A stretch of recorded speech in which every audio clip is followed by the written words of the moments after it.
Hello and welcome to the Adrian Bo podcast, the interview series, where we take a deep dive into some of the most influential minds in real estate. We're back with the Adrian Bo podcast, episode 195, part of the interview series, and today I'm joined by a very special guest, Mr. Ric Serrao. Ric, how are you, mate? Adrian, I'm well, until I heard this is 195. I'm number 195. Are you saying, like, it took me 195 episodes to get to you? Yes. You're a very busy person. Can I say something? You're the second person to say that. The only other person was John 194? McGrath. No, it was John McGrath. And I think it was about 100 episodes. And the very first thing he said was, Adrian, I can't believe it's taken you 100 episodes to actually interview me, after such a long friendship. And we're still very good friends. It's a credit to you to keep it going. Oh, thank you, man. I enjoy it. And as I said to you before, the main objective of the podcast, and I do a weekly audio one with just Jess and myself, and then I do a monthly one where I interview people that I really like and adhere to and admire, like you, really as an altruistic, pay it forward type attitude. And I know you're all about that because you've been doing this, I think, as long as, I'm 35 years in the industry. You'd be... Yeah, about the same. About the same, yeah, more, yeah. So you wouldn't still be doing it and wouldn't still have developing agents around you unless you had that mindset about paying it forward and having that altruistic attitude. So do you share that same belief system? Yeah, I think that I get a lot of value out of development with people. Yeah. I get a lot of what's the sugar hit? What's the rush? You still get the rush of putting deals together, but adrenaline. Yeah, it's and all of the above, but it's just the people now. The money's important. Let's face it. We get so well paid, and we've got the opportunity to pay so much tax. But at the end of the day, we meet such diverse, interesting people. I'm not an educated person. I had to pay somebody to finish my year 10. Just wish I paid somebody who was smarter than what I did. But anyway, so I see it as the education of life. Yeah. And you meet some eccentric ones along the way. And, someone sort of said the other day, you list and sell property. I said, oh, no, I think I'm a bit of a therapist first before I list or a seller of real estate. But people always say, I've just had my eldest son's had a grandchild recently. Him and his wife had a grandchild. There's another one on the way with Maddie. And I was like, when are you going to retire? And I go, retire? When are you going to sell? Sell? I love my life. Yes. So I'm kind of really lucky. We're very blessed. Yes, I agree. There's only really a handful of people in this industry, Ric, that I could say have got integrity, and I can really say that, I would call them my friends and would actually have them at my house as for a barbecue, for example. And that's no disrespect to the industry. Yeah. However, and you're one of them, of course, who I do highly respect. Do you think since we started and today the industry has evolved a little bit in terms of the personnel and the roster? There's bad apples in every bunch, right? I get it. But I don't know whether it's social media, ego, hubris, or, taking shortcuts. But do you find that there are some operators, and we certainly won't name any names, there are some operators... Name and shame.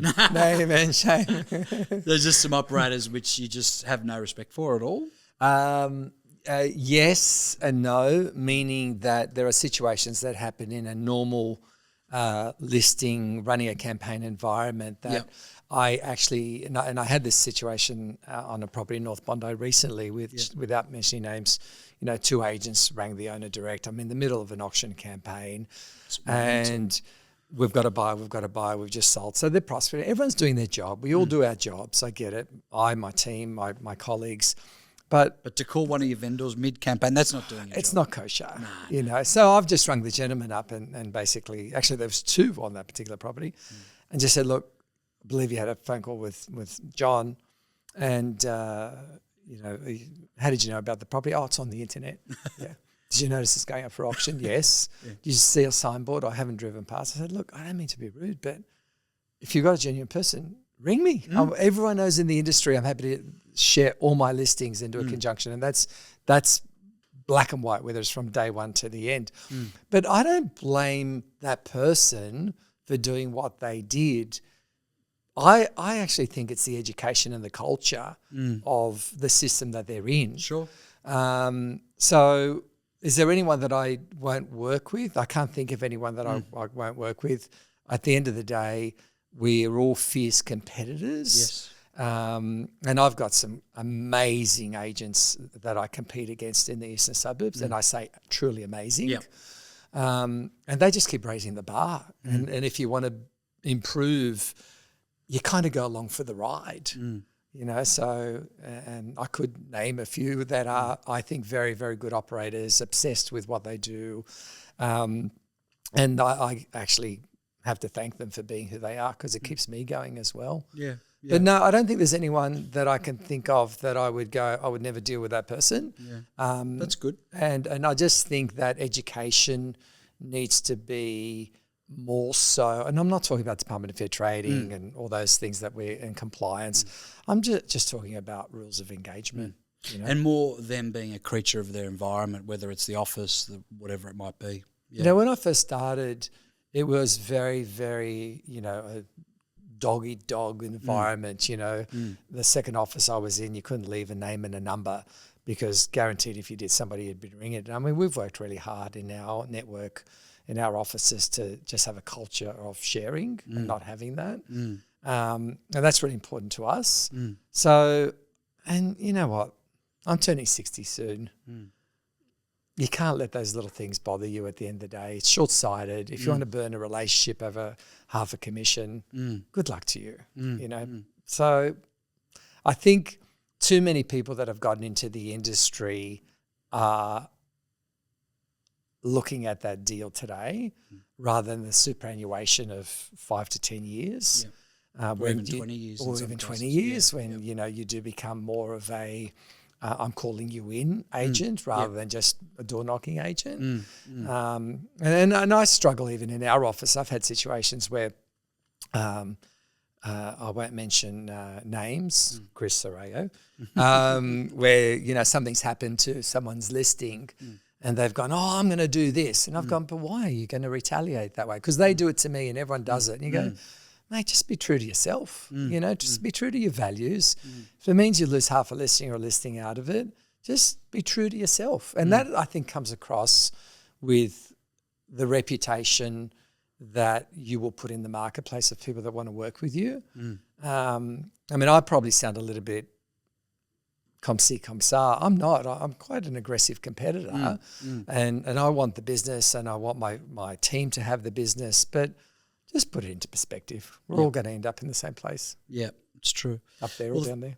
Yeah, thanks, mate. That's a good perspective. So first thing I want to do is actually thank you for coming on board, but, you know, with the podcast, but also allowing me over the last 3 months to almost be an extension of your team, because I've spent the last 3 months probably 3 or 4 days a week in your office working quite intensely with your team, and I've got to say, I've made some amazing friendships and the quality of humans and the coachability of all your roster of agents is probably one of the best I've seen.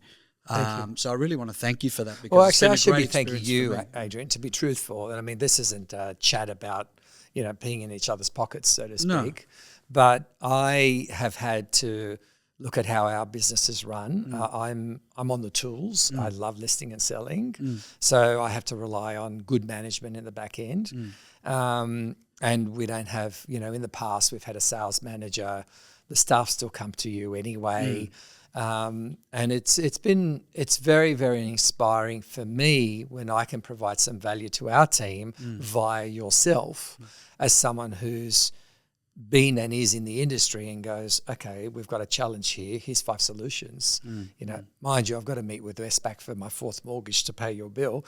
But I look at it as an investment, to be truthful. And we just see a lot of value in it. And I'm seeing it in the growth of my people. This is no reason to put up your fees for us. No, but, definitely not. But no, seriously, hand on heart, yeah. We've done a lot of work with a lot of different trainers, and different people need different things at different times. But it's very rewarding that I can put someone in a room with you. You can invest time and knowledge, and I know the outcome will be what I want to see in our culture, and not just make 100 phone calls. And it's not templated. And I think that's very important today. Anyone can become a sales trainer and go, do this, and give you and feed you the scripts and dialogues and the theory, but you live and breathe it, you know. And I think that's really important. I appreciate the trust that you provided me, because it's not like we really had a massive debrief around. No, we didn't. No, and you allowed me that autonomy, and but that's a good word, trust. Yeah, you know, and it is, because I mean, it's like, you know, I've had my mental health issues over the years, and all of us do. If we're in sales, we've had our moments. I've been very open about it, you know, about mine.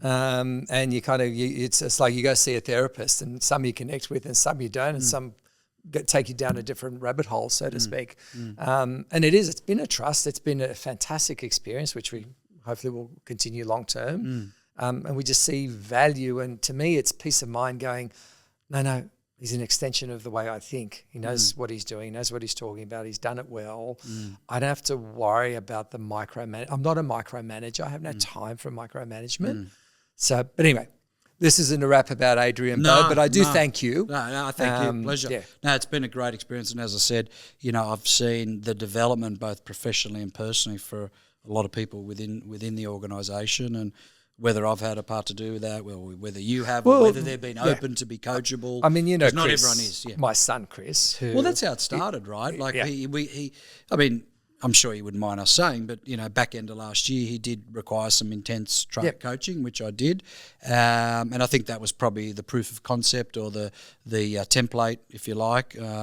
And, we definitely shifted his headspace and both his productivity, and had his best quarter. He just had his best quarter. Yeah, so whole career. Yeah, and I don't take credit for that, nor do you. He did the work. He's done the work, but he's had some guidance. But the guidance wasn't, you got to make 55 calls and you got to do this sheet and that sheet. You've never shared it with me, but it couldn't have just been that to have turned him around, and others in our office as well. So anyway, we'll do an advertorial another time. Yes, absolutely.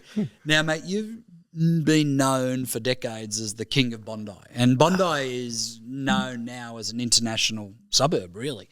And I've got an experience with Bondi that I lived 25 years ago there in 151 East, you know, on the corner of Jarks. Corner of Jarks, great apartments. Yeah. So I bought an apartment there off the plan. Terry Coyne, well built. Yes. I bought an apartment there off the plan, lived there for a number of years. Yeah, I didn't know that. About 25 years ago. And at the time, if you recall, Richardson and Wrench was selling them off the plan, and God rest his soul, Carl Tim sold it for me. Yeah, right. Yeah, and he's, as you know, passed away many years ago. But I loved living there. I was as a single man 25 years ago behind Revises. It was a great fun time.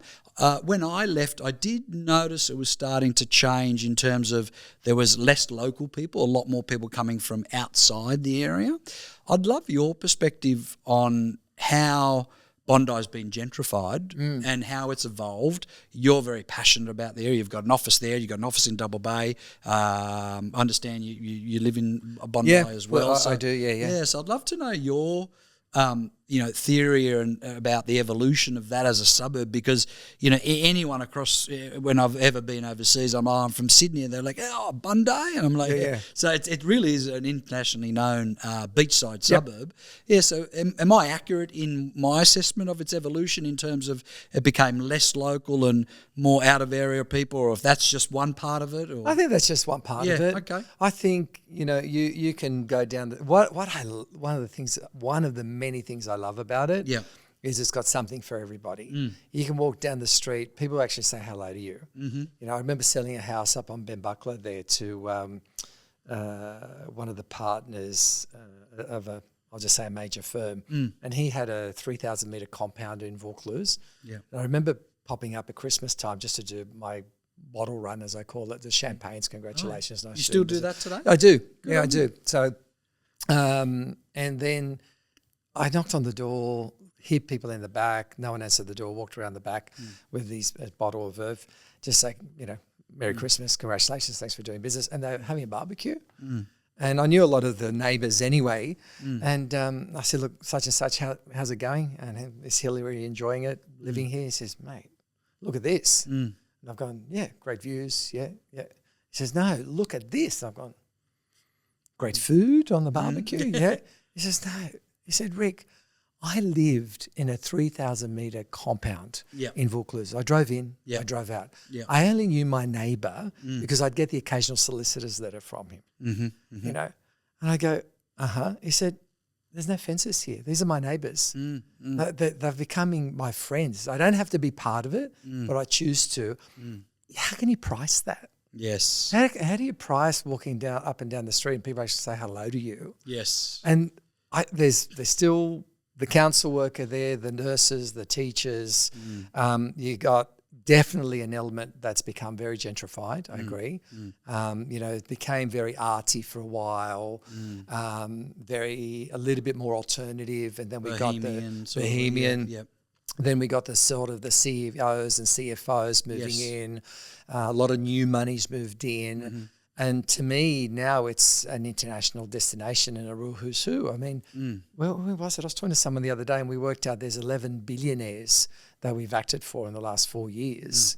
Billionaires. Well, there's only 11 billionaires in Australia, just so you know. So you've dealt with all of them. So maybe one of them's the top 200 richest. I don't know, but it's whether it's Will Vickers, Reinhardt's, Nick Molyneux, but they buy property there for whatever reason.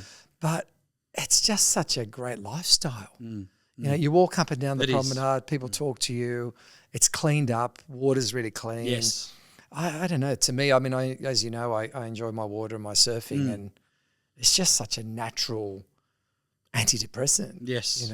And when international people come to you and say, how good is this? You go, oh, it must be pretty special if they're traveling all around the world and favouring this.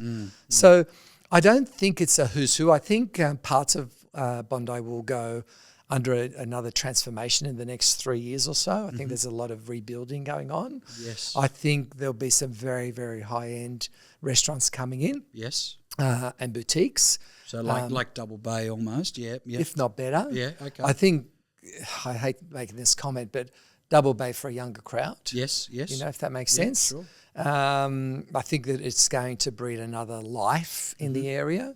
And I think that's 3-4 years ago, just looking at the developments that are coming out of the ground. You've got a lot of downsizers that have been buying. Yes. You even get clients that will buy an investment property with parking close to the beach, rent out the apartment, keep the parking, just so they can park, you know. Amazing. So, look, I'm a bit passionate about the beaches. Yes. And that spreads down to, to 𝐼𝐻𝐻𝐶𝐶𝐶𝐶𝐶𝐶𝐶𝐶𝐶𝐶𝐶𝐶, Clavelli, Bronte as well.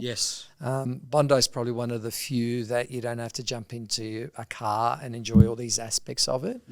But yeah. I must admit, I absolutely loved my time in Bondi. It was outstanding, and I have to agree with the person that lived in Vaucluse, because, as you know, I recently lived in Vaucluse for 6 or 7 years, and it is true, you don't get to know your neighbours as much. But I must say, in between Bondi and Vaucluse, I was in 𝐼𝐻𝐻𝐶𝐶𝐶𝐶𝐶, and I actually was craving that part of Vaucluse, the privacy of it, because in 𝐼𝐻𝐻𝐶𝐶 it was like everyone was just in the whole street knew each other, everyone knew each other's business and whatever. So I quite enjoy that. Now I'm in Potts Point, which is the metropolitan version of Bondi, in my opinion. It's such a community. Everyone says hello. It's incredible. You walk down the street. It's like the New York of Sydney. It's amazing. So it's so flexible to be able to live in all these different areas. But how lucky are we? Yeah. Like, seriously, I wish I many years ago bought a little bolt hold here and a little bolt hold there, because you can go, Woollahra, Paddington, great lifestyle. Yes. Potts Point. For its own reasons. Yeah. It's just, we're so beep lucky, you know? Yes. We're safe. Yes. Politically, financially. We're blessed. We were just talking about South Africa recently. I mean, and a lot of your market is a lot of South African people that have migrated, and they will tell you, because they've told me, Rick, because obviously I used to do, mainly 𝐼𝐻𝐸𝐿, but I crept into Bondi a little bit when I was full-time selling, and they would tell you straight out. They said, look, South Africa's a beautiful country, but man, it's so dangerous. You just literally can't walk down the street. All of our houses had to have gates and security. I'd rather have a smaller house that I can keep the door open and enjoy life. I mean, how much money can you take with you, really? Yeah, it's crazy. But how much help do you need? I know. But anyway. But they left reluctantly, from what I can tell. They've left reluctantly because they love the landscape, the heritage, all of it, but it just has become untenable for them, and for their families. And they've got all this massive furniture because they came from massive homes. I'm sure you've heard this before, because I was really interested and fascinated by this. I find it sad in some ways because, you've had, and this is happening all around the world, where you have a family and generations of a certain lifestyle that you've become accustomed to, and then you, instead of going from a very large home or estate in a particular country, you come to a shoebox down in Bondi Beach. Yes. And you go, oh my God.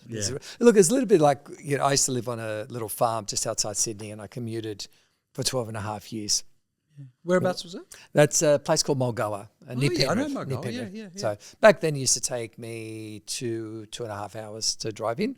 Now you can do it in about an hour 10 if you pick your times. Yeah. And now I kind of go, well, I do live in the eastern suburbs. I still have my outdoor area. I just share it with a few thousand people, So and the government looks after the lawns for me. Yes. So you adjust. It's a good, useful belief to have. But really good. We've got freedom. Yes. We're true. Very, very lucky. I really wanted to ask you and have a chat, Rick, about the 28th of April, which was a really important date in the calendar. And that's when the new reforms came in at a state or federal level? Was it? State level, yeah. You really grabbed this bull by the horn and pioneered, and are still doing it to this day, months later. Oh, the LMR reforms? Yeah, the LMR reforms. I mean, when it first came out, frankly, there was very low awareness around it. Very low. So I don't think the state government done a very good job around creating awareness, number one. Maybe that was the idea. Maybe. And if it wasn't for you and me being involved in your office for, intensely for 2-3 days a week for the last few months, I may not have been as aware of it. And you personally and your office have capitalised, I think, the best in regards to this LMR. You've created information nights. You've got another one coming up. Yes, we do. And you've actually conducted transactions, one being unconditional, which was very well publicised, $75 million transaction, 5 homes amalgamated. So that's no secret. We know who the buyer is. It was well publicised, Fortis Group. And there's been other conditional sales which you guys have conducted as well, which are probably more discreet, which is completely fine. Yeah, and look, there's a lot going on. I mean, we had that one. We've got another one of 55 that's gone through, which I won't share the addresses. Yeah. Is that conditional or unconditional? That's put and call. So that's put and call, unconditional. Yep. We've got 1, 2, 3, 4, 5, 6 under DD at the moment. There's another 8, 9, maybe 10 that the team's working on. Wow. The reality is there wasn't a lot of advertising as to what's going on. Yes. I found it quite amazing when we would reach out to some of the journalists, property journalists, who will ring you and find out, who's sleeping with who and who's divorcing who and who bought what. And you go, why are you guys covering this? This is like one of the biggest stories of the decade, Yeah. And it's like, what story? And you go, but there's a shift in wealth here, good and bad. Yeah. There's a change in suburbs. There will be, it's happened. Not it will be, it has happened. There are literally 30, 40, 50% of streets that have now been sold off in certain areas. But there's also a lot of areas that it doesn't stack up. Yeah. So I personally think if in the next state election there's a re-election of the Labor government, there may be some future changes to that and more uplift. Yeah. I mean, it doesn't make sense to me that you've got a town centre they can only go 4 stories. And technically outside of that, you can go 6 to 8 stories. So this has got to give sooner or later. Yes. Talking to a lot of other agents in different areas. I was talking to Vince from Rain and Horn at Liverpool. Yes. They're 30 stories now. And I've gone, Vince, wow. Yeah. Crazy. That's amazing. You Yes. must be doing so well out of it. He says, it doesn't stack up. He said, cost of building for what you're going to get for the properties, it still doesn't stack up. Yeah. So I think Sydney will go through, I think the high net worth areas of the eastern suburbs and the lower North Shore, it has stacked up. Yes. And we've seen clients doing very well out of it. And we've seen other clients that have literally just rebuilt their house next to a site going, we don't want a 6-story building. So there's winners and losers. Yes. It's been publicised about, certain heritage homes that don't conform. Yes. So it's like, why should they miss out? I mean, I'm not getting into the political side of things, but all we've tried to do is supply information. It's amazing how much we've been attacked, actually, by just providing information. It's like, we're the baddies. We're going, well, you should actually know that you could have a 6-story building being next to you. Yes. Or you actually are about to have a 6-story building being next to you. It's not our doing. Don't shoot the messenger. Yeah. But it's been right place at the right time. I mean, Alex Lyons, Paul Langston in our office, Dean, Wayne, they've all been heading up certain areas, but it goes all the way. I mean, what do we have? We've had Rose Bay, Double Bay, Edgecliff, Randwick, Maroubra. There's a lot of impact, but it doesn't stack up for everybody depending on their land size. Yeah. Just so we can go back a step, because there'd be a lot of people listening to this who have no idea what we're talking about. So LMR is an acronym for what? Low, medium, residential. Yeah.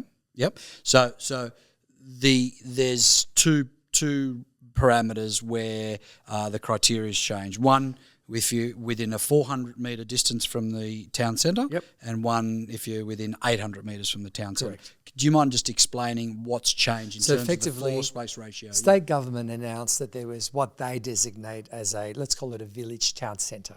They designated 171 sites of town centres, not what we perceive to be a town centre. Yes. For whatever reasons. As part of that, if the town centre is here and you're within 400 metres walkable, within 400, your floor space ratio, your FSR, has gone up from potentially 0.5, 0.6 or 50%, 60%, 70% to 2.2 to Incredible. 1.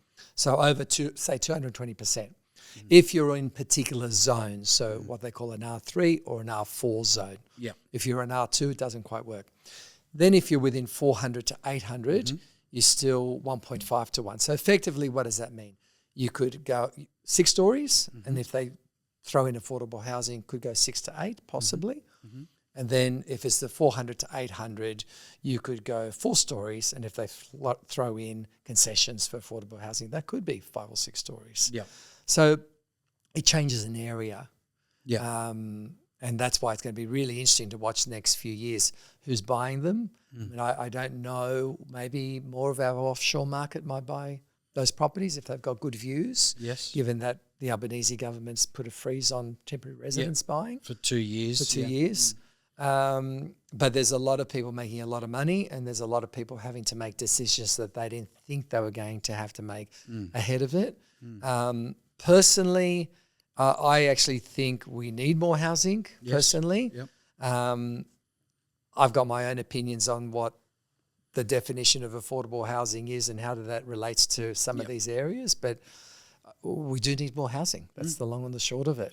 And why do you think there was just such low awareness around it? Do you think the state government failed in terms of its delivery of the message, or do you think they did that intentionally? What are your thoughts? I don't know.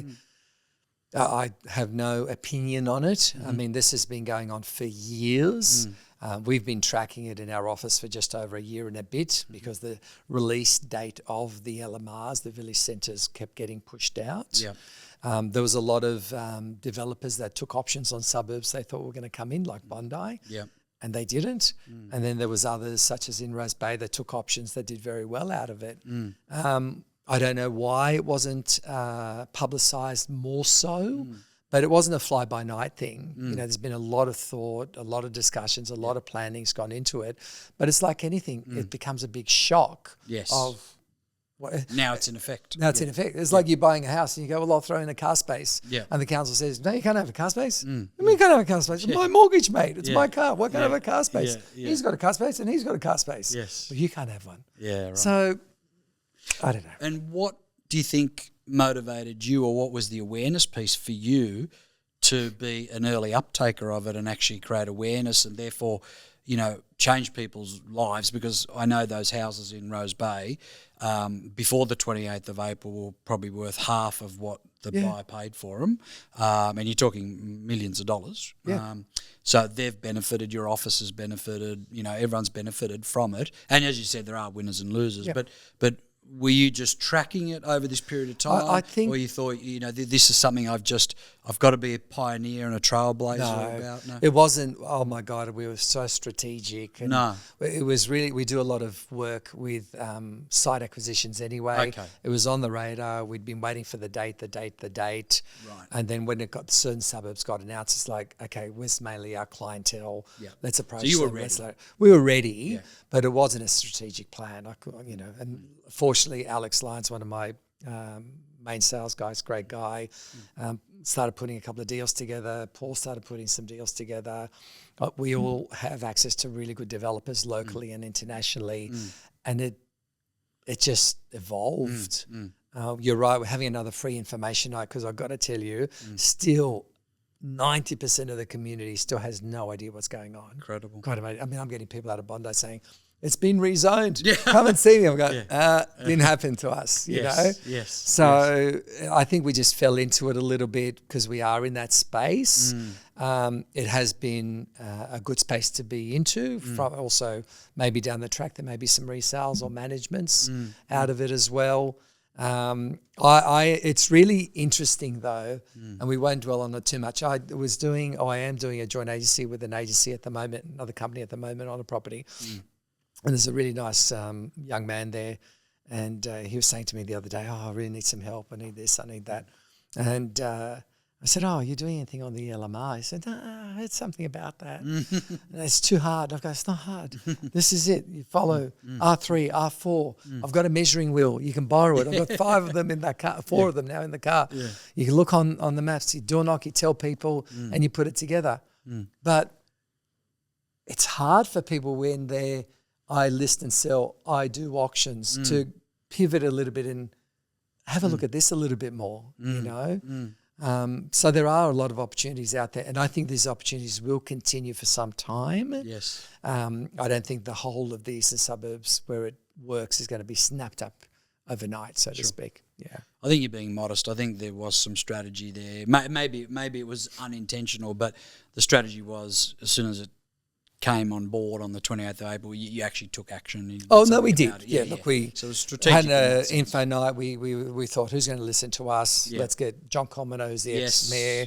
George Caravana says to me, the architect, the incredible town planner. Yeah. And as they gave up their time, Yes. we had an in-room one, a Zoom one. We've got another Zoom one coming up just because we're getting so many people still asking. Yeah. But we're getting clients calling us from Northern Beaches, Canberra, Thornlea, Camaray, Gosford, areas that we don't specialise in, but we can service that because we've got developers. So it's been interesting. It's been fun. It's been fun. Doubt. Other than being abused a few times, it's been fun. And tell me, what's been the response from developers who have obviously been starved of opportunities for many years? Are they sort of rubbing their hands together and saying, thank God, or are they like being a little bit more cautious because the feasibilities are different? All of the above. Right. Okay. So it's the first time in my 35, 6, 7 years that they've had so many opportunities to buy a good site. Yes. You know, A grade, B grade sites, and buy them well. But this is all still an unknown. Nothing's gone through yet. A lot of them are still trying to amalgamate sites that are over the $60 million construction threshold, 60 to 75 million, because if they do that, then they veto basically local government and can go state. Right. So that's a big preference, but it's been interesting how many developers have come into the area that we haven't met before that want to do boutique blocks, signature blocks. A lot of money from overseas as well, wanting to park some money here and build a block and keep it. Much to my surprise, some developers interstate and overseas wanting to buy and build purely for affordable housing and keep them for the 15 years. Interesting. So it's been a bit of a learning curve for us as well. So look, when it happened, we did hit the ground running. We thought, let's tell the community about it. Let's door knock it. The team was out door knocking, and everyone's like, what are you talking about? I mean, Dover Road sale was a good one that Alex Lyons and I put together. And I remember he was trying to increase the size of that one. Yeah. And he rang me and said, do you know the neighbours next door, such and such? And I said, yeah, I sold it to them about 25 years ago. So I rung them and said, can we meet? Something's going on in the area you should be aware of. Yeah. And we said, look, these houses just sold yesterday. This is potentially what's going to happen. And they're like, but we just spent $1.5 million on our home. Yeah. But as they said, it's still a very good offer. Yes. And we don't want to be next to 6 stories. Yep. So that ended up being the 5th dwelling in that site of the 75 million transaction. Yeah. But now you've got this, and then you got behind, and then you got next. Yeah. It's a real buzz. Yeah, it's actually a real buzz. It's funny. Someone said to me the other day, because as you know, I've got little Luca who's 6.5, and they said, what do you want Luca to be when he grows up? I said, if he's a teenager, I'd want him to be a tradie, mate. Yeah. You know, can you imagine now how expensive it is to get a tradesperson, gyp rockers, electricians, plumbers, with all of the rebuilding that's going on? Good luck to this is my concern is I don't know that we'll get immigration with trades. So I kind of question what the building costs are going to be in the future as well. You know, but well, immigration is probably what's causing the housing crisis, to be honest, because you know, before 2000, we only used to have 90,000 migrants a year, which infrastructure could handle, housing could handle. Now it's 230,000 a year, and that's, you know, without any additional resources, infrastructure or additional housing. So this is one really good initiative from state government, obviously, but there needs to be a hell of a lot more done. Yeah, I agree. So with that, Ric, what I've also sort of come to learn from you and working with your team, I've had the pleasure of getting to know Lucy, your wife, really well. She's an outstanding real estate professional at what she does. She's evolved a lot, actually, yeah. She's my boss now, so home bed at work, Yeah. There's been a lot of people who have tried to work with partners, whether it's as business owners or just as a husband and wife team, for example. Tell us about how that works and how you make it work, because I'm sure it's got its challenges, if you don't mind. No, I hope it's not too personal. No, not too personal. I mean, I've been fortunate enough to have had partnerships in business of 3 other partners, so partnerships of 4. Yeah. I've had a partnership of 1, you know, when Ron and I were together at Ray White. Yep. And then now just effectively having no partners. And my partners are my salespeople, if you like. Yep. I think there's pluses and minuses to all. I think that when I was in a partnership of 1, I didn't realise the value that he provided to me. Right. And he didn't, I think, realise the value that I provided to him, in all fairness. Tell me more about that. Was that because you were more on the tools and he was more back end? Very much so. I was on the tools, bringing a lot more money coming in. He was on the back end, not bringing in the revenue. But I appreciate now, and I have this conversation with a lot of principals actually, I won't mention names, but I would be surprised if I don't have a conversation every 3 months with someone who goes, I'm a partner, I'm bringing in all this money and they don't give me this, they don't give me that. And I kind of go, do you know what it takes to run the back end? Yes. Seriously, do you really actually want to be a business owner? You know, I think we've got a very good compliance team in our office. I mean, we all know there's so much red tape out there. We're the easiest targets out there. Yeah, totally. And you've got some great stuff. Yeah, we do. But you know what? It doesn't take much for a small complaint to go through. Not at all. Next thing, you've got the Department of Fair Trading doing their job. Next thing, you forget to dot an I and across the T 3 years ago. Yeah. And you get a warning or a fine. I mean, touch wood, we're good. But you got to live with that as a business owner. You got to go to bed and go, okay, this Larry or Johnny or Kate or Sam or Steve going to say something that I'm the licensee, it's going to come back to me in a year or 2 or 3 or 4. There's a lot to it. So I think there's value in all scenarios. Yes. I like just being a one-partner business. I am looking at something at the moment through accountants to try and have some sort of profit share in the not-too-distant future with key staff that have been there for a period of time. There'll be some criteria. But I think by being a one-owner business, you can only grow so much. Yes. You know, I mean, I love being part of another partner earlier on where you have someone to bounce off your wins and celebrate your wins. Yes. You know, and I also enjoyed having 3 partners because everyone had their piece of their puzzle. You know, the only thing with that it was trying to just make a decision takes weeks, you know, whereas now I make a decision like that. Yeah. I don't always get them right, probably get them wrong more often than not, but the machine At keeps least going. you move forward. Yeah. I mean, I'm very, very, very lucky that my wife's overseeing the running of it, the operation side of it with Helen and everything. Because that isn't my forte. But I think it's about trying to also bury the ego, and it's a cliche of hiring for your weaknesses. But I just want to list and sell property. You know, it's interesting the observation you made about your previous partnership, of how you were out there in the field and the other partner was still doing it but less so and managing the business better. I mean, you'd have to say in the eastern suburbs at the moment that best combination would have to probably be Alex and Jason. You know, doing that really well at the moment. Very well, very well. And they're good mates. They get on really well. They're great competitors and sparring partners. And I mean, I don't know the politics there, but I'm sure they get on very, very well. Yeah, I think they've each got their stresses. And Alex has sat in that chair, a couple of months ago, and I know one of the people you were referring to who helps raise the bar for you is him. I don't think that's any secret, you know. Alex, Michael Pallier. Yep. They're probably the 2 that stand out immediately in my core areas. It's very humble of you to actually say that, because it keeps you embrace it. I know, because I've sat in your sales meetings and I've heard, you embrace it. You enjoy it. You love the camaraderie and the competitiveness. Who's going to push you? Yeah. Who's going to push you if your competition's not going to push you? Yeah. Like I've done joint agencies with Alex, and he'll be texting at 5:30 and 6 o'clock in the morning. Lucky I am an early riser now. I'm part of that club. Yeah. I wasn't for many years, but you're just trying to cram.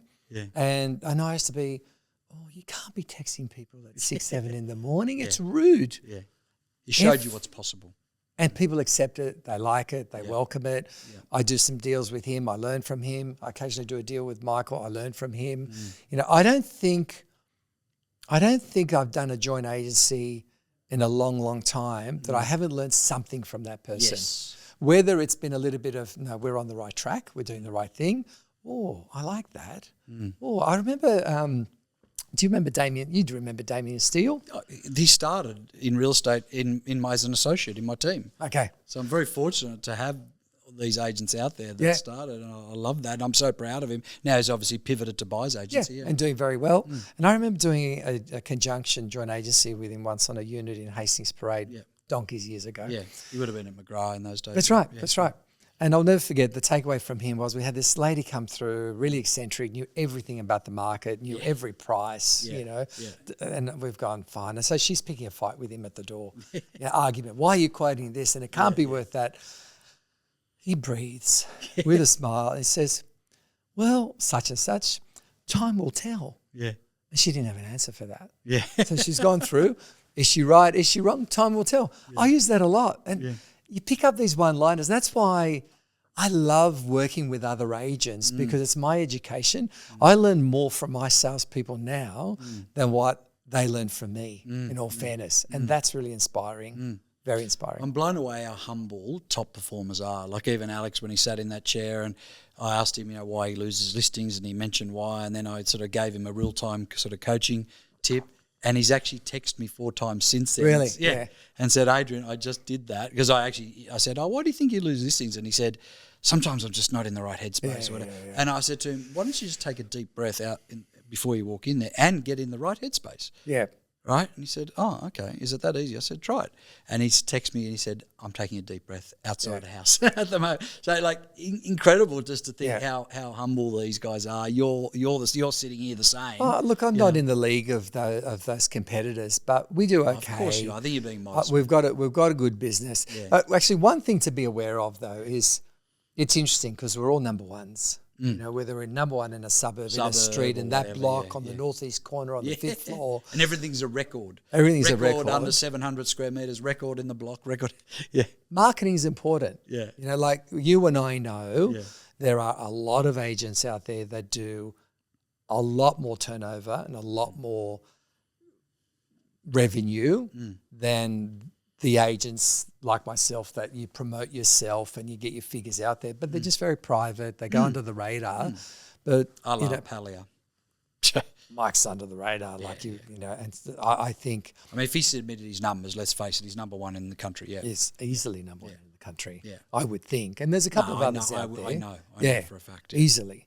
But you know what? Michael has this gift, and no matter how busy you are, you'll see Michael. Hi, Michael. How are you? And he'll just make that contact with you. Yeah. He'll be present for that period of time. Totally. And you go, oh my God, this guy's so busy, but he's just giving me 90 seconds of his time, and it felt like 10 minutes. Correct. You know, it's a gift. He's brilliant. Yeah. Well, it's that old saying, it's not what you say, it's how you make people feel, right? True. And when Megan and I were looking at a house and we bought in Vaucluse, we came across Michael and he showed us some homes. And Megan's not in the real estate space, but the one person she spoke about for years after was Michael Palia. Yep. How he opened the door, how he was so fascinated about the cars we were driving and the care he took and all. Yeah. Isn't it incredible? And so that you replicate Megan by, 4,000 people. And but isn't that all we kind of have now? Yeah. Like we're moving into AI. Yeah. We've got AI bots that we're using to ring clients and prospect for us. Yeah. With your voice and accent on it if you wanted to. Yeah. Like, isn't our level of, it's like buyer's agents. Everyone goes on about buyer's agents. It's exploding in the eastern suburbs, lower North Shore. And you go, because as resi agents, we just did buy work so poorly. We treated buyers like shit. That's the reality of it. You know, and where they're 50% of the transaction. It's the most burgeoning vertical of the entire industry, buyers agency. Interesting, isn't it? It started, as you and I know, from overseas buyers who needed a buyer's agent. Then it went to interstate buyers. Then it was C-suite executives who could afford it. Now one in, every 3 or 4 buyers have a buyer's agent? Oh, higher. 1 in every 2, 3, Incredible. Higher. Whether they need it or not. They're talking to them. They're talking to them at the end of the day. So, and they're getting the 1.5 to 2%, like we are, you know, or like agents are. It's incredible. And you're dealing with clients that see value in that. And I think there's definitely a place for that service. You know, I guess if I was going to look up and down the coast and I don't know the area, I'd gladly pay the fee for someone to give me a summary and help me. Yes. But even locally, Rick, I can see why someone like you or me would use a buyer's agent, because you look at the opportunity cost of our time. You know, like, so if I could be coaching someone or you could be listing and selling, the opportunity cost of that, being distracted by calling agents, looking at properties or whatever, it would be too high. So if I was serious about buying something, I'd be using a buyer's agent simply for that. And also, you and I know when we're looking and we're in the industry and you're ringing agents and you're going, oh, this is for me, they're kind of like, the insecurities that come in, it's like, it's going to pitch my listing, you know? So it's better to have a buffer. Well, you're torturing yourself at the moment by building, I understand. Yes.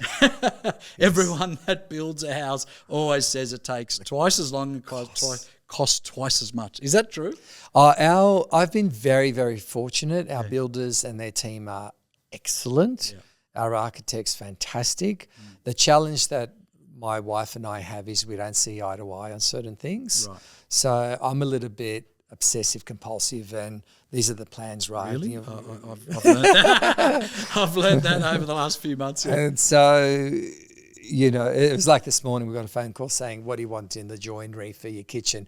Are you going to have handles? Are you going to have this? Are you going to have that? I'm like, mate, slim, clean, but talk to the boss. So the boss has a different version of it. Well, You know what? You just got to pick your fights. You just got to pick your battles. Yeah, you know, at the end of the day, it doesn't really matter. Yeah. You know, the house that we're building has changed 5 times. Yes. You know, and many iterations. Yeah, you know, so and it's fun. I'm kind of I wouldn't say over it.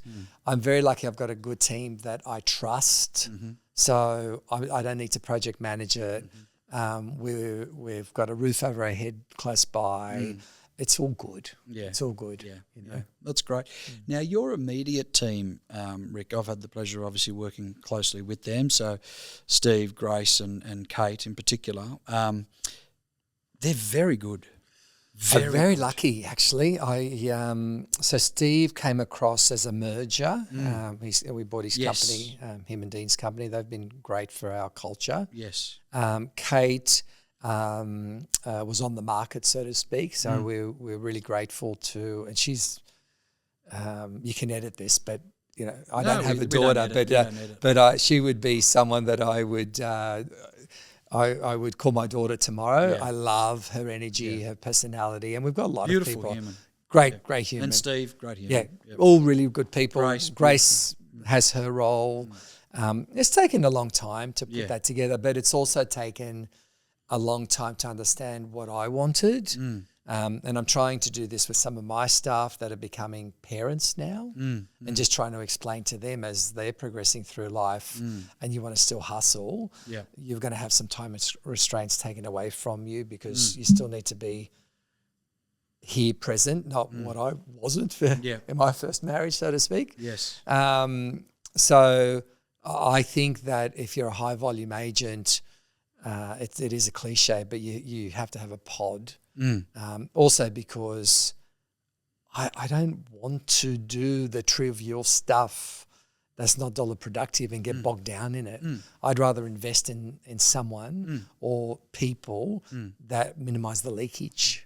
Well, you're off purpose. If you're doing anything that you don't enjoy doing, and really, as you know, and we've had EBU meetings, myself with your immediate team, and as I said to you many times, all you should be doing is like 10 high-quality prospecting calls a day, at a listing appointment, at a vendor meeting, either getting a price adjustment or presenting an offer, at an open house, keeping a deal together, and your vendor management and high-end buyer work. That's it. And you've got place for everyone else to do all the other tasks. But what I like about your team in particular, which is quite rare, is that Steve and Kate are listing and selling in their own right. Yeah. So I don't want, the market sees them as agents, not as associates. They're not on my team. Well, I don't want anyone to have in the marketplace the Ric team, the Joe team, the Sam team. To me, that is just wrong. You're united or you're not. I think if you start fragmenting into these teams, we had that model many years ago. All that happens is you become this instead of more is more. Yes. So you definitely have an abundance growth mindset. Yeah. And look, I want to help them with profile, with different things. You're helping them with training. They're growing as people, and hopefully they'll be around for another 5 or 10 or 15 years. Like we lost an agent. When did Dion leave? Dion was with us for a long time. He left, came back, left. It was almost like him and Richard traded places. Yeah, that's right. Because Richard's was at R&W and now Dion's gone there. Yeah. And they're mates anyway. And they're actually doing conjunction together at the moment. We're all doing one at the moment in Vaucluse and we all get on. Yeah.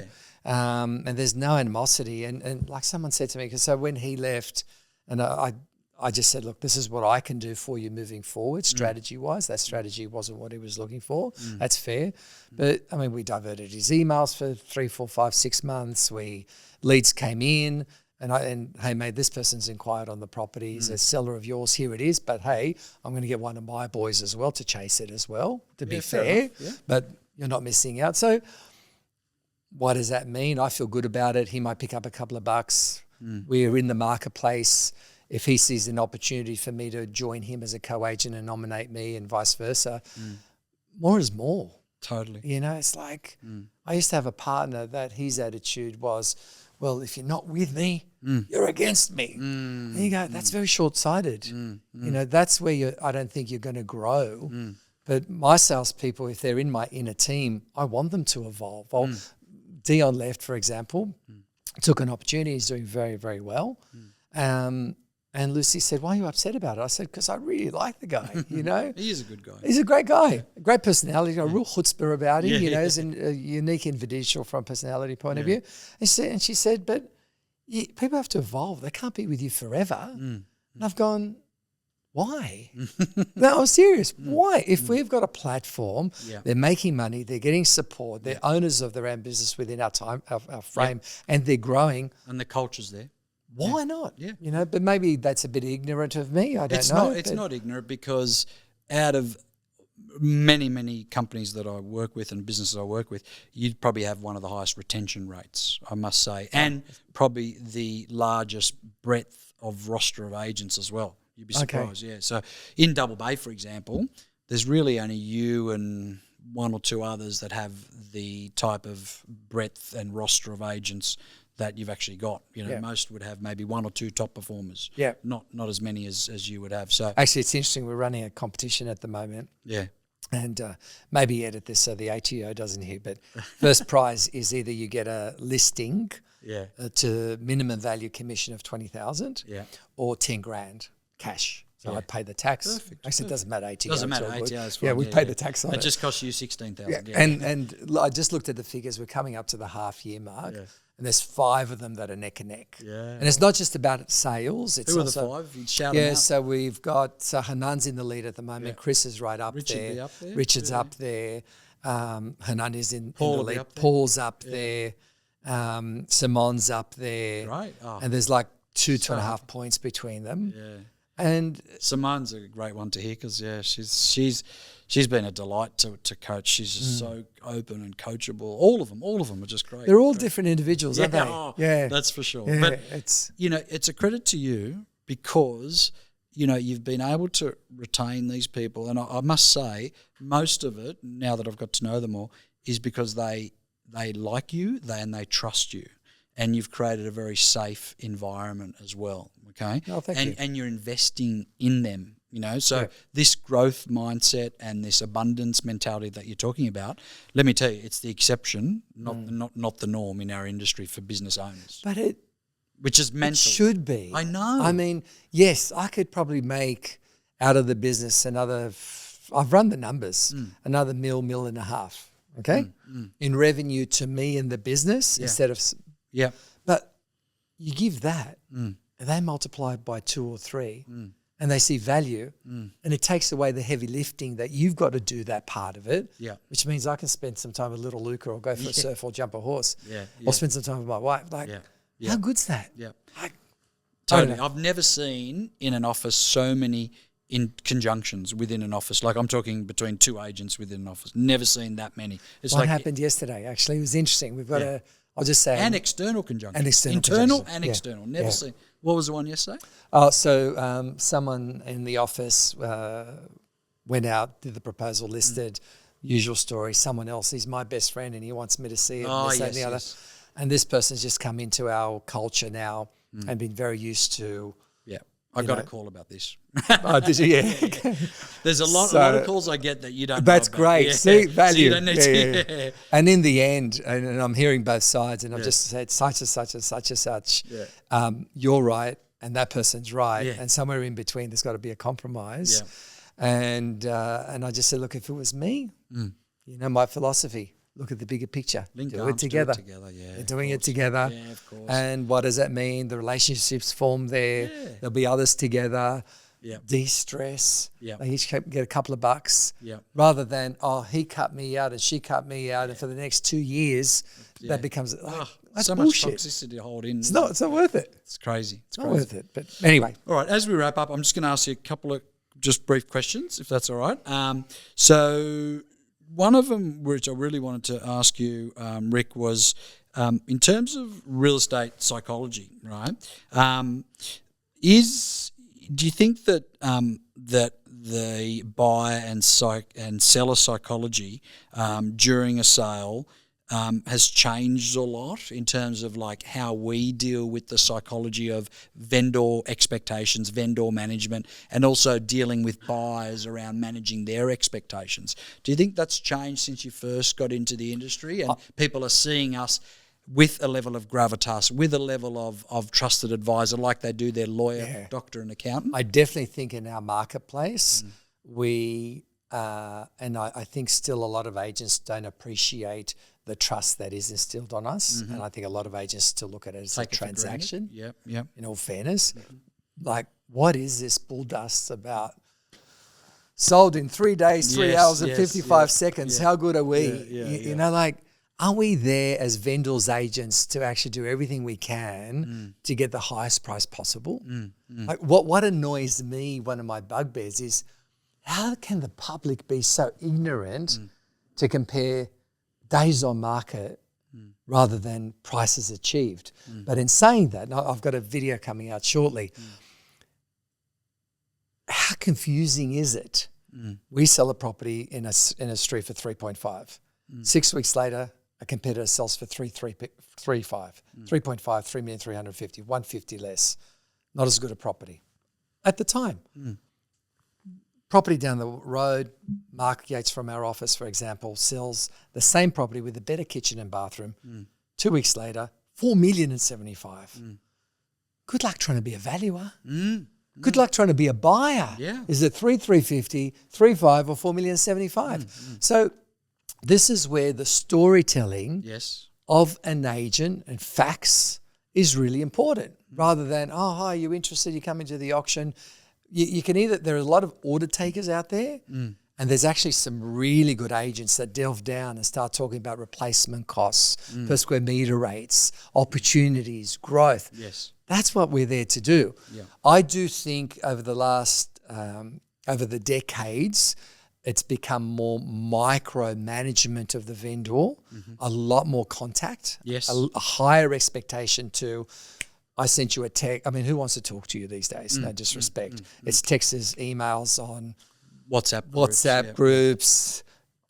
How many platforms? Everyone's busy. But it's faster. It is very much you snooze, you lose, whether it's listing or selling or client management. Buyers, I think, have a lot more information available to them because of tech that they used to. There's a lot of algorithms out there that will give buyers information that's incorrect. And it's up to us to guide our vendor through that minefield of let's get the highest possible price. So it's really interesting how I feel a lot of agents don't appreciate how important it is, a role that we have in selling someone's most important asset more often than not. And a buyer making their biggest purchase. Why are you paying more? You know, have the logic around it, not just because that one up the road sold for this much, that means this is worth $10,000 or $20,000 more. You know, so I don't know. I think that I got really nervous with AI and what have you. What does that mean? And I have this every few years. You know, I feel quite a bit threatened by it. And now more than ever, relationships. Nothing's gonna disinterrupt or disintermediate rather that type of face. I think we are more advisors now than you donkeys years ago and decades ago. Oh, real estate agents, they're this and they're that. I think that 99% of agents actually do really try and do the right thing by their vendors. Great. But I still think, and I see it in my office sometimes, it's like, hang on, you've just said this. They've just said that to you. You didn't listen. You're still being transactional rather than what have they actually told you? You know, and maybe that's because they haven't bought and sold properties. Like I insist on our agents, go to auctions, get a contract, go through that. You got to feel it. You know, how do you know the psyche of the person that's in front of you if you haven't actually physically felt I feel sick, I missed out on a property and should I have gone more or not? So that you can relay that to a potential vendor, to a potential buyer. But anyway, so I'm getting distracted. Speaking about technology, I know I follow your social media, and I notice you're having a bit of fun with Instagram, and that's great. And my coaching to a lot of your agents is definitely that social media is no longer optional, right? You're either on board or you're left behind. And I'm so happy to see like Hanan really step it up, and a few others have really stepped it up, which is great. But I notice you have a bit of fun with it, which is good. And that's probably, when you think about it, since we first started real estate, all the fundamentals have changed, except the biggest revolution in the 20th century was REA and domain. Yes. And the biggest revolution in the 21st century has been AI and social media, right? What's your opinion about social media? Is it a really good complement to traditional marketing, or is it actually getting people listings and sales? I had something come out on my Insta a few weeks back, maybe a couple of months back, and I saved it, and I'll find it and send it to you. And the speaker was talking about, how did we do business? Affection, affection, affection. Relationship, relationship. Who's making money now? Attention, attention, attention, attention. How many eyeballs are looking at you? In our world, I think that's very relevant. I think social media is very important. I look at reviews as being very, very important and crucial. I don't think that I go out of the area to a restaurant without checking reviews now. Or to a hotel or overseas or whatever, So I think reviews are crucial, not negotiable at the end of the day. I think I don't like to put a lot of personal stuff out there personally. Some do, some don't. I still have, it's funny, I was telling you about how 2 cars of mine got written off recently. And you said, oh, what did you get? I said, I couldn't do a deal on another Merc, so, I got a Toyota with a badge, a Lexus, And a friend of mine said to me the other day, he said, oh, you got the Lexus. How do you feel about that? I said, oh, look, I'm an old man now, It's a good car. Is it sexy? No. Is it going to save me a lot of money? Yes. Do I actually like now the hybrid noise of it, or no noise rather than the V8? Yes. But it's interesting. I never, ever thought I had an ego. But I still want my V8 and V6. You'll get it back. It makes you feel good. So what is that? To me, that's just marketing, right? So to our clients, we do need to market ourselves. And I think get the stories out. Doesn't always have to be the good stories. But just keep it real. I think your point of difference is being authentic and letting them see who you are. And I think if you do that, the clientele that comes into your network will be the clients you actually want to work with, because they connect with you for whatever reason. Yes. I like sponsoring things, and I do that more. I kind of think we're going to have to pay tax anyway, so why not sponsor something in your community and give back?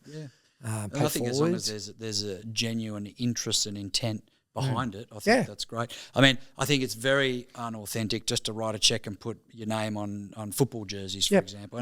And to be honest, I was guilty of that in the past, and then thought, no, unless I'm actually there at the games cooking the sausages, it's not worth it, But if you see value in doing that because you're helping the local club, because if you're not going to work it, you're not going to get business anyway. Yeah, that's right. So if you'd rather support a local club and go, that's great for the kiddies, do it. Are you going to maximize without working it? Probably not.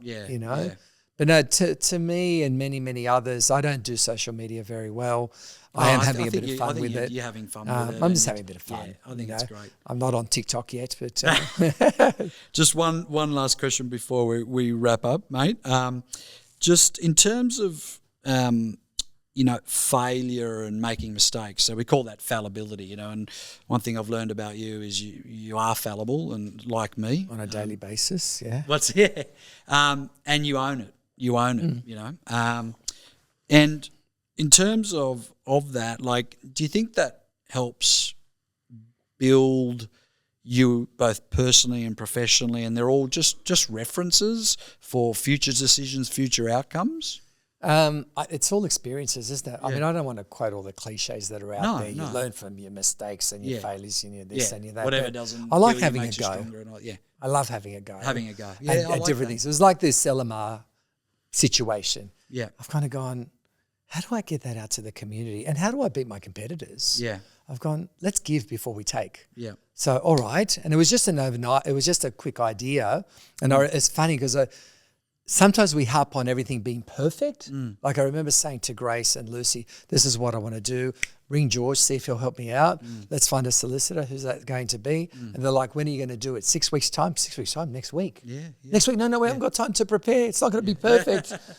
All right. So we call that letting perfection get in the way of getting started. Just install and introduce something, and this can be a great transaction piece for agents, whether it's a CRM, whether it's calling past clients, whether it's doing social media. It's just like start and just let it evolve. Yeah. It's never going to be perfect. There's no such thing, right? So I think what you said is true. You're having a go.